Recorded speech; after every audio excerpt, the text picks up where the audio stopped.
پیارے آقا علیہ الصلاۃ والتسلیم کے پیارے دیوانوں، اللہ تبارک و تعالیٰ کا بے شمار فضل و احسان ہے کہ اللہ تبارک و تعالیٰ نے نماز جمعہ کی ادائیگی کے لیے ہم تمامی حضرات کو یہاں پر جمع ہونے کی توفیق عطا فرمائی۔ آج کی محفل میں اور آج کی اس گفتگو میں میں آپ کے سامنے خاص طور سے دو باتیں عرض کرنے کی گزارش کروں گا، عرض کرنے کی کوشش کروں گا۔ دو باتیں خاص طور سے آپ کو اپنے ذہن میں بٹھا کر کے جانا گے۔ سب سے پہلی بات، حضور علیہ الصلاۃ والسلام کی پیدائش کی خوشی منانا اور حضور علیہ الصلاۃ والسلام کی آمد پر خوشیوں کا اظہار کرنا۔ آخر کیا یہ قرآن کریم کی آیتوں میں اس کا ذکر موجود ہے؟ حضور علیہ الصلاۃ والسلام کی احادیث میں کیا ہمیں اس چیز کا ثبوت ملتا ہے؟ پہلی بات تو آپ کو یہ ذہن میں رکھنی ہے۔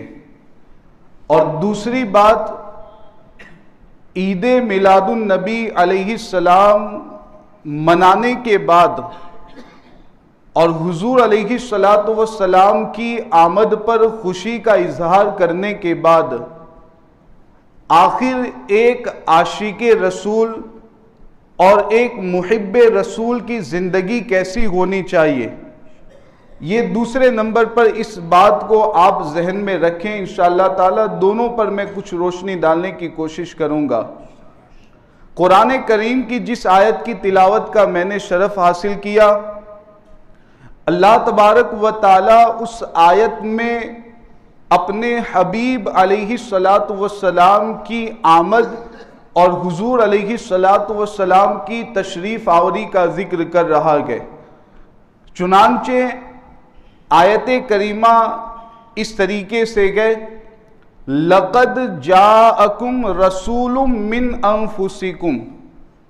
اب آپ غور کریں، جو لوگ حضور علیہ الصلاۃ والسلام کی آمد کا ذکر کرنے سے انکار کرتے ہیں، جو حضور علیہ الصلاۃ والسلام کی تشریف آوری کا ذکر کرنے اور محفلوں کو منعقد کرنے سے منع کرتے ہیں، آخر قرآن کریم کی ان آیتوں کو وہ کیوں نظر سے نہیں گزارتے ہیں؟ قرآن کریم کی یہ آیتیں آخر ان کے سامنے کیوں نہیں آتی ہیں؟ اس آیت میں آپ دیکھیں، اللہ تبارک و تعالی واضح طور پر اپنے حبیب کے تشریف لانے کا ذکر کر رہا ہے۔ چنانچہ اللہ تبارک و تعالی نے ارشاد فرمایا، لَقَدْ جَاءَكُمْ رَسُولٌ مِّنْ أَنفُسِكُمْ، یقیناً اے انسانوں تمہارے اندر تم ہی میں سے ایک رسول تشریف لائے۔ تو یہ رسول کی آمد کا ذکر کرنا، رسول علیہ السلام کی تشریف آوری کا ذکر کرنا، یہ تو قرآن سے ہمیں اس کا ثبوت حاصل ہوتا ہے۔ اللہ تبارک و تعالی قرآن میں اس کا ذکر کر رہا ہے، اور ایک آیت نہیں ہے، کئی آیتوں میں اللہ تبارک و تعالی نے اس چیز کو بیان فرمایا ہے۔ اب آپ اس آیت کا جو آگے والا حصہ ہے اس کو اچھی طریقے سے سماعت کریں۔ اللہ تبارک و تعالی آگے ارشاد فرماتا ہے، عزیز علیہ ما عنتم حریص علیکم بالمؤمنین رؤوف الرحیم۔ اس آیت میں اللہ تبارک و تعالی نے اپنے حبیب کے 3 اوصاف بیان فرمائے گئے۔ اب یہاں پر اس چیز کو اچھی طریقے سے ذہن میں رکھیں کہ حضور علیہ الصلاۃ والسلام کی تعریف اللہ تبارک و تعالی کر رہا ہے۔ حضور علیہ الصلاۃ والسلام کے اوصاف خالق کائنات بیان کر رہا ہے، اور حضور علیہ الصلاۃ والسلام کی تعریف و توصیف خود وہ ذات بیان کر رہی ہے جس نے حضور کو پیدا کیا ہے۔ اگر کوئی انسان حضور علیہ الصلاۃ والسلام کے اوصاف کو بیان کریں تو ہو سکتا ہے کہ کوئی انکار کر دے، لیکن اللہ تبارک و تعالی جس نے حضور علیہ الصلوۃ والسلام کو پیدا کیا، جس نے تمام کائنات کو پیدا کیا، وہی خالق کائنات حضور علیہ الصلوۃ والسلام کے اوصاف کو بیان کر رہا ہے۔ اب توجہ کے ساتھ سماعت کریں، اس لیے کہ یہ وہ اوصاف گئے جو حضور علیہ الصلوۃ والسلام کی سیرت میں نظر آتے ہیں۔ اللہ تبارک و تعالی ارشاد فرماتا ہے عزیز علیہ ما عنتم، اور یہ بھی ذہن میں رکھیں کہ یہ اوصاف خاص طور سے ہمارے اور آپ کے متعلق ہیں۔ اللہ کے رسول علیہ الصلوۃ والسلام کے اندر کیا صفت ہے؟ اللہ تعالیٰ فرماتا ہے کہ جب تم انسان تکلیف میں پڑتے ہو، جب تم انسانوں کو کوئی مصیبت پہنچتی ہے، تب جب تم انسانوں کو کوئی اذیت اور تکلیف لاحق ہوتی ہے، تو تمہارے تکلیف میں پڑنے کی وجہ سے وہ رسول تکلیف میں پڑ جاتا ہے۔ اگر تمہیں کوئی پریشانی ہوتی ہے تو رسول اذیت محسوس کرتے ہوئے نظر آتے ہیں۔ تو یہ رسول کی شان ہے، رسول چاہتے یہ ہے، آخری نبی چاہتے یہ ہے کہ کسی انسان کو کوئی تکلیف نہ ہو، نہ دنیاوی معاملات میں کوئی تکلیف ہو، نہ آخرت کے معاملات کے اعتبار سے کوئی تکلیف ہو۔ تو رسول کی شان کیا ہے؟ پہلا وصف اللہ تبارک و تعالیٰ نے بیان فرمایا عزیز علیہ ما عنتم، کہ تم انسانوں کا تکلیف میں پڑنا یہ رسول کو تکلیف دیتا ہے۔ دوسرے نمبر پر اللہ تبارک و تعالی حضور کی کیا صفت بیان کر رہا ہے؟ حریص علیکم، اللہ تعالیٰ فرماتا ہے کہ نبی کی شان یہ ہے کہ نبی ہمیشہ یہی چاہتا ہے کہ تمہارا بھلا ہو جائے، تمہاری بھلائی کے بارے میں نبی ہمیشہ سوچتے رہتے ہیں۔ نبی کی شان یہ ہے، چاہتے ہیں کہ ہر کوئی ایمان لائے تاکہ کوئی بھی آخرت میں عذاب میں مبتلا نہ ہو، ہر کوئی ایمان لا کر کے ایمان کے دائرے میں داخل ہو جائے تاکہ کسی کو بھی جہنم کی آگ میں جلنا نہ پڑے۔ تو رسول کی شان یہ ہے۔ دوسرا وصف اللہ تعالیٰ نے بیان فرمایا حریص علیکم، یہ رسول ہمیشہ تمہارے لیے بھلائی ہی سوچتے گے اور بھلائی ہی کا ارادہ رکھتے گے۔ اور تیسری شان خاص طور سے مومنین کے حوالے سے گئے، تیسرا وصف خاص طور سے مومنین کے بارے میں گئے۔ اللہ تبارک و تعالیٰ فرماتا ہے بالمؤمنین رؤوف الرحیم، ویسے تو رسول تمام لوگوں کے لیے رحمت گئے، رحمت للعالمین بن کر کے تشریف لائے گئے، لیکن خاص طور سے مومنین پر یہ رسول بہت زیادہ مہربانی کرنے والے ہیں۔ یہ اوصاف خالق کائنات بیان کر رہا ہے۔ اور یہاں پر ایک عقیدے کی بات میں آپ کے سامنے پیش کر دوں۔ جو لوگ یہ کہتے ہیں کہ اگر رسول کے لیے علم غیب مانا جائے تو یہ شرک ہو جائے گا، اس لیے کہ اللہ تعالیٰ کو بھی علم غیب ہے۔ آپ غور تو کریں کہ اللہ تبارک و تعالیٰ نے قرآن میں حضور کے کیسے اوصاف بیان کیے گئے۔ اللہ تبارک و تعالیٰ نے خود قرآن میں اپنے لیے بھی رؤوف الرحیم کے صفت بیان کی گئے۔ اللہ تعالیٰ نے اپنے لیے بھی رؤوف ہونے کا وصف بیان کیا گئے، رحیم ہونے کی صفت اللہ تعالیٰ نے اپنے لیے قرآن میں بیان کی گئے، اور وہی دونوں اوصاف اللہ تعالیٰ حضور کے بارے میں بھی بیان کر رہا ہے۔ اگر کوئی انسان حضور کو رؤوف الرحیم کہتا تو کوئی انسان ہو سکتا ہے کہ اسے کفر اور شرک قرار دیتا، لیکن اللہ تعالیٰ کی شان دیکھیں کہ اللہ تبارک و تعالیٰ نے اپنے حبیب کے بارے میں بھی وہی اوصاف ذکر فرمائے گئے جو اپنے لیے اللہ تعالیٰ ذکر فرماتا ہے۔ یہ الگ بات ہے کہ اللہ تعالیٰ مہربان ہے ذاتی طور پر، اللہ تعالیٰ رحیم ہے ذاتی طور پر، اور حضور علیہ الصلوۃ والسلام جو مہربان ہے وہ اللہ تعالیٰ کی عطا سے گئے، حضور رحیم ہے اللہ تبارک و تعالیٰ کی عطا سے۔ تو پتہ چلا کہ حضور علیہ الصلوۃ والسلام کی آمد کا ذکر کرنا یہ خود قرآن کریم سے ثابت ہوتا ہے۔ اب آئیے ایک حدیث پاک میں آپ کے سامنے پیش کروں۔ اللہ کے رسول علیہ الصلوۃ والسلام کے صحابہ نے حضور علیہ الصلوۃ والسلام سے سوال کیا، یا رسول اللہ صلی اللہ تعالی علیہ وسلم، آخر آپ پیر کے دن روزہ کیوں رکھتے ہیں؟ منڈے کو روزہ کیوں رکھتے ہیں؟ اس کی وجہ کیا ہے؟ ہر ہفتے آپ پیر کو روزہ رکھا کرتے ہیں۔ اب آپ حضور علیہ السلام کے جواب کو سماعت کریں۔ صحیح مسلم شریف کی یہ حدیث پاک میں آپ کے سامنے پیش کر رہا ہوں۔ اللہ کے رسول علیہ السلام نے جواب دیا، پیر کے دن روزہ کیوں رکھتے گئے؟ حضور علیہ السلام نے جواب دیا، فیہ ولدت وانزل علی۔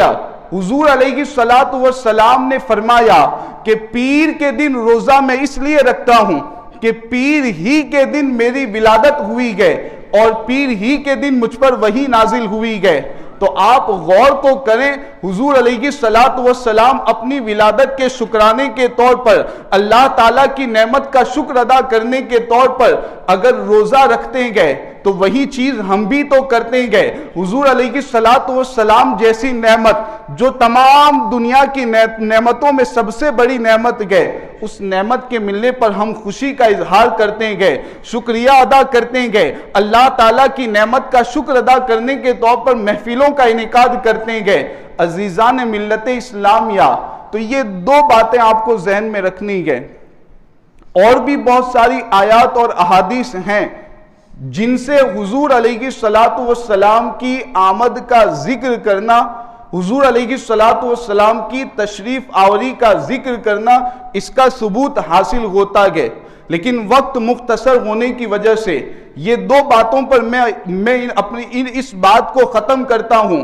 اب دوسری چیز کی طرف ہمیں توجہ دینی گئے کہ عید میلاد النبی علیہ السلام ہم مناتے گئے، حضور علیہ السلام کی آمد پر خوشی کا اظہار کرتے گئے، حضور علیہ السلام کی تشریف آوری پر ہم محفلوں کا انعقاد کرتے گئے، بہت اچھی بات گئے، لیکن ذرا اس چیز پر بھی تو توجہ دیں کہ حضور علیہ السلام کی آمد پر ہم خوشی کا اظہار کرتے گئے اور دوسری طرف ہم مسلمانوں کا حال یہ گئے کہ نماز کے اوقات میں منادی اللہ تعالیٰ کی طرف سے ندا دے رہا ہوتا گئے کہ آؤ فلاح کے لیے، آؤ کامیابی کے لیے، آؤ نماز پڑھنے کے لیے، لیکن ہماری حالت یہ ہوتی گئے کہ فجر کی نماز میں ہم بستروں پر لیٹے ہوئے رہتے گئے، ظہر کی نماز میں ہم اپنی دکانوں پر بیٹھے ہوئے نظر آتے گئے، عصر اور مغرب اور عشاء میں ہمارا حال یہ ہوتا گئے کہ ہم دوسرے کام کاج میں اپنا وقت گزار دیتے گئے اور نماز کے لیے مسجد میں نہیں آتے گئے۔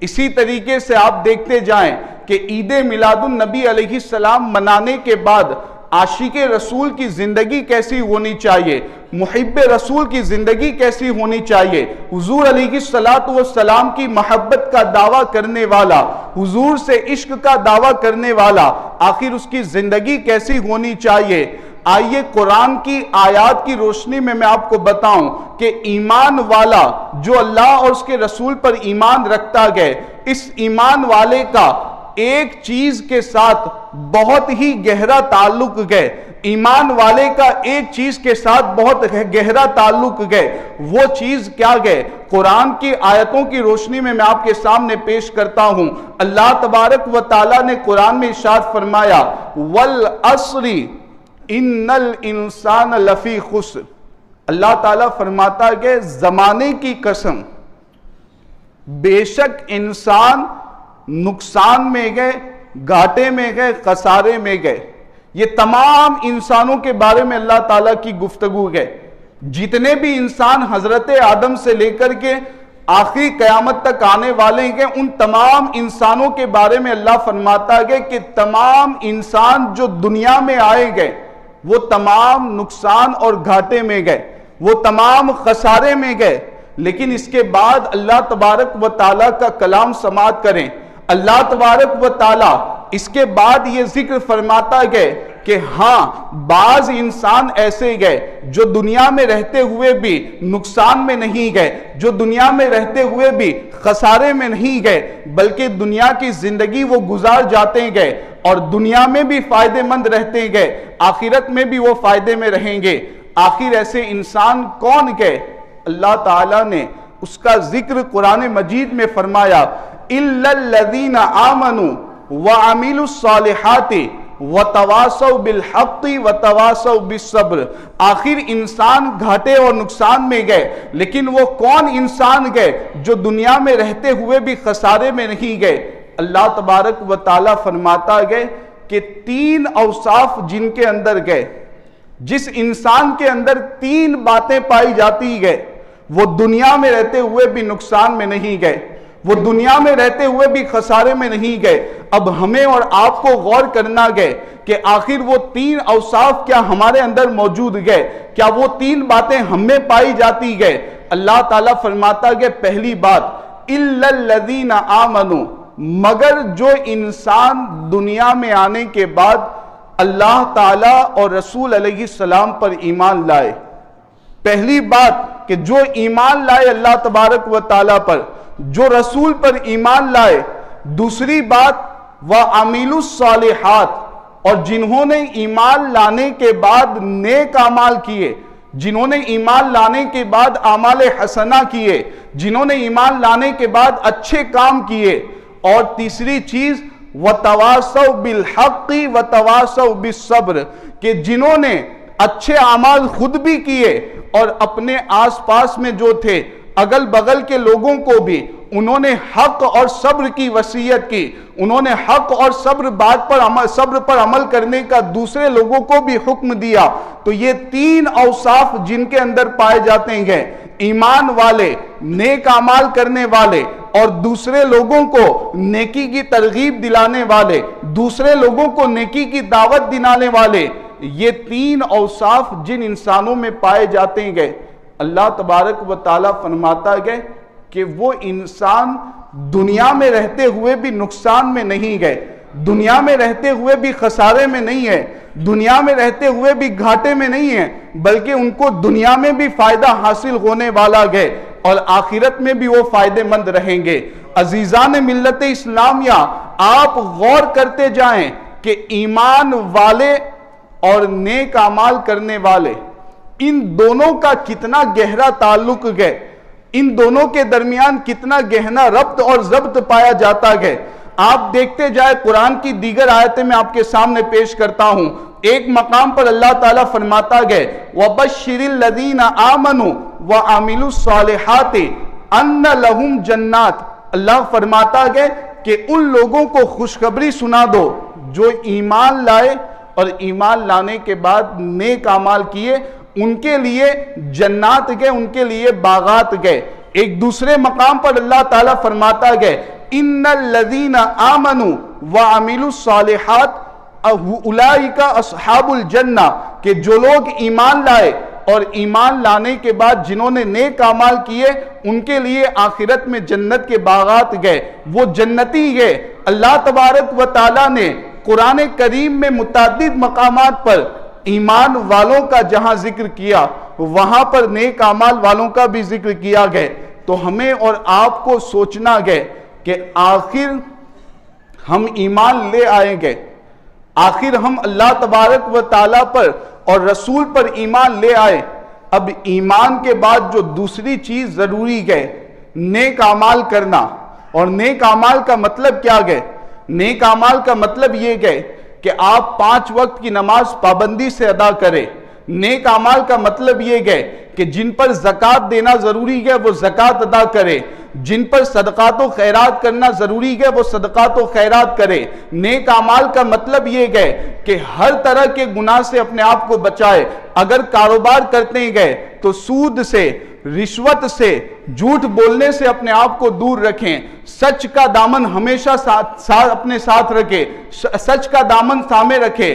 ہر طرح کے گناہ سے اپنے آپ کو دور رکھتے ہوئے نیک اعمال کرتے ہوئے زندگی گزارے. یہ ایمان لانے کے بعد دوسری چیز ضروری ہے. اسی لیے اللہ کے رسول علیہ السلام نے ہم ایمان والوں کے سامنے اس چیز کو بھی واضح کیا. حضور علیہ السلام کی حدیث آپ سماعت کریں، بالکل توجہ کے ساتھ سنیں، اس لیے کہ ہمیں اور آپ کو جب قبر میں پہنچنا گئے، اور اس میں کوئی شک نہیں گئے، ہر انسان کو قبر میں پہنچنا گئے. اب جب انسان قبر میں جاتا گئے، آپ غور سے سنیں، اللہ کے رسول علیہ السلام ہماری زندگی کا ماحصل بیان کر رہے ہیں انسان کی زندگی کا نتیجہ حضور علیہ السلام بیان کر رکھے گئے کہ جب انسان قبر میں جاتا گئے تو قبر تک جب پہنچتا گئے لوگ اسے قبر تک لے جاتے گئے، حضور کے ارشاد کا مفہوم ہے کہ 3 چیزیں انسان کے ساتھ ساتھ رہتی گئے۔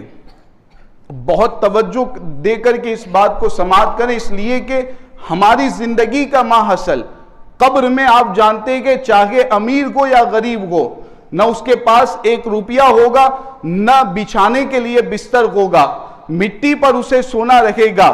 ایسی حالت میں حضور علیہ السلام فرماتے گئے کہ جب انسان قبر میں پہنچتا گئے تو جب تک قبر تک پہنچایا اس کو جاتا گئے تو 3 چیزیں انسان کے ساتھ رہتی گئے، 2 چیزیں ایسی گئے کہ جب اسے قبر کے اندر اتارا جاتا گئے وہ 2 چیزیں قبر سے واپس چلی آتی گئے، قبرستان سے واپس چلی آتی گئے، انسان کو قبر کے اندر اکیلے چھوڑ دیتی گئے، اور ایک چیز ایسی گئے کہ وہ انسان کے ساتھ ساتھ قبر میں جاتی گئے، انسان کے ساتھ ساتھ قبر میں داخل ہوتی گئے۔ اب بہت اہم بات گئے، آخر وہ 2 چیزیں کون سی گئے، وہ ایک چیز کون سی گئے؟ اللہ کے رسول علیہ السلام فرماتے گئے کہ وہ 2 چیزیں جو انسان کو اکیلے چھوڑ کر واپس چلی آتی گئے، جو انسان کے ساتھ قبر میں نہیں جاتی گئے، وہ 2 چیزیں کیا گئے؟ نمبر 1 انسان کا مال، نمبر 2 انسان کی اولاد۔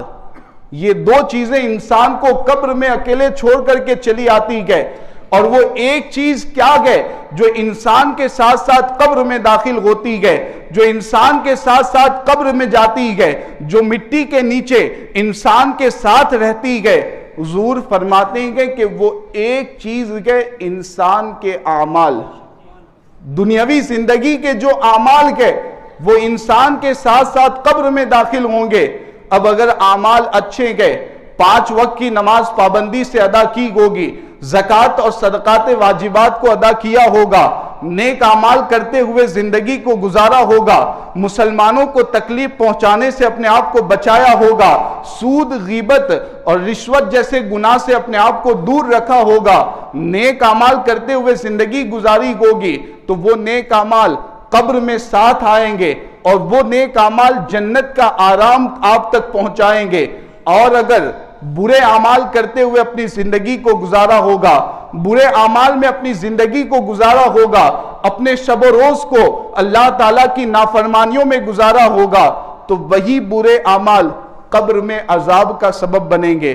تو یاد رکھیں یہ زندگی کا ماحصل اللہ کے رسول علیہ السلام نے بیان کیا، تو مال ضرور کمائیں لیکن جائز طریقے پر کمائیں، اولاد سے محبت کریں لیکن شریعت کے حدود میں رہتے ہوئے محبت کریں، اور نیک اعمال کی فکر کرتے رہیں، قبر و آخرت کی تیاری کی فکر کرتے رہیں۔ اب آئیے اسی پر اپنی گفتگو کو ختم کرتا ہوں۔ امید ہے کہ دونوں باتیں آپ اچھی طریقے سے ذہن میں رکھیں گے، اور دوسری بات جو خاص طور سے آپ کو ذہن میں رکھنی گئے اور اپنی عملی زندگی میں اس کو لانا گئے، اس پر بھی آپ توجہ دیں گے۔ ایک آخری بات، مسئلہ جو خاص طور سے مسائل کے پروگرام میں پوچھا جاتا ہے اور مجھے گزارش کی گئی ہے کہ جمعہ میں اس کی وضاحت کر دی جائے، تو یہ مسئلہ خاص طور سے ذہن میں رکھیں کہ جب جماعت کھڑی ہوتی ہے اور صفیں لگائی جاتی ہے تو بتایا گیا کہ بعض لوگوں کا طریقہ پیچھے یہ رہتا ہے کہ ابھی آگے صف مکمل نہیں ہوئی ہے، ابھی جگہ خالی ہے کہ اس سے پہلے پیچھے وہ صف لگانا شروع کر دیتے ہیں۔ یہ جمعہ کی نماز میں خاص طور سے ایسا ہوتا ہے، تو جتنے بھی حضرات پیچھے ایسا کرتے ہیں گزارش کروں گا کہ اس عمل سے بچیں، اس لیے کہ آگے صف میں جگہ ہوتے ہوئے پیچھے صف لگانا یہ ناجائز ہے، اور اللہ کے رسول علیہ السلام نے سخت وعید اس کے حوالے سے ارشاد فرمائی گئے۔ تو یہ ذہن میں رکھیں، آگے کی صف مکمل کریں اور جلدی سے مکمل کریں تاکہ آپ جتنا جلدی ہو سکے امام کے ساتھ نماز میں جماعت میں شامل ہو سکے۔ تو آگے کی صف مکمل کریں، اسی کے بعد پیچھے صف لگائیں۔